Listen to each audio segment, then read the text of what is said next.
How to save login info on Snapchat. Hello guys, in today's video I'm going to show you how to save your login informations on your Snapchat app easy and fast.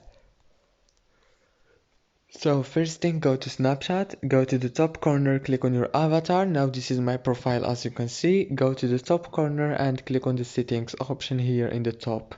Click on it. Now it will take you to this page. Right here you will find many options, but all what you have to do is scroll down until here you will find saved login info.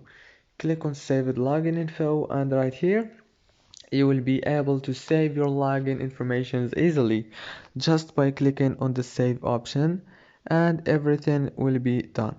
Don't forget to like and subscribe, and thank you so much for watching this video until the end.